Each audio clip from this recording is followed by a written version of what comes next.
আনন্দ উচ্ছ্বাস আর যথাযথ ভাবগাম্ভীর্যের মধ্য দিয়ে যুক্তরাজ্যের স্কানথোর্পে পালিত হয়েছে মুসলমানদের ধর্মীয় উৎসব পবিত্র ঈদ উল আজহা। দর্শককে নিয়ে বিস্তারিত জানাচ্ছেন আমাদের সহকর্মী ফখরুল হোসাইন।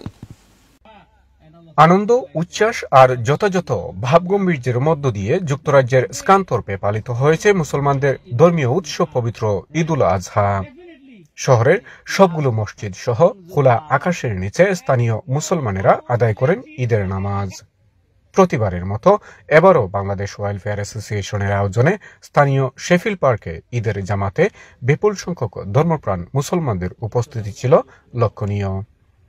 ঈদের আনন্দ উৎসব উদযাপনের পাশাপাশি এবার দেশে বন্যায় ক্ষতিগ্রস্তদের জন্য সহমর্মিতা ও সহযোগিতার আহ্বান জানান তারা।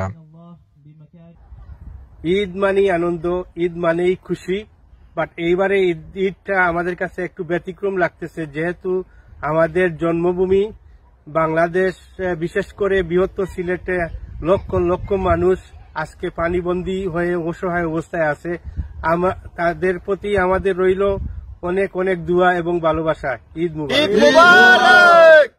স্কানথোর্প বাংলাদেশ ওয়েলফেয়ার অ্যাসোসিয়েশন কর্তৃক আয়োজিত ঈদগাহ ময়দানে ঈদের নামাজ পরবর্তীতে আমরা সকলে একত্রিত হয়ে মুসলিম উম্মার জন্য এবং সকলের কাছে আমাদের ঈদের শুভেচ্ছা।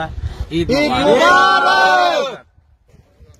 লোক দেখানো প্রতিযোগিতাকে পরিহার করে ত্যাগের মহিমায় মহিমান্বিত হয়ে পশু কুরবানির মাধ্যমে আল্লাহর সন্তুষ্টি অর্জনই হোক একমাত্র লক্ষ্য।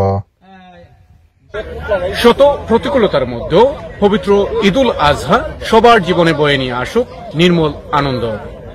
যুক্তরাজ্যের স্কানথোর্প থেকে Fakhrul Hossain, NTV, Europe news.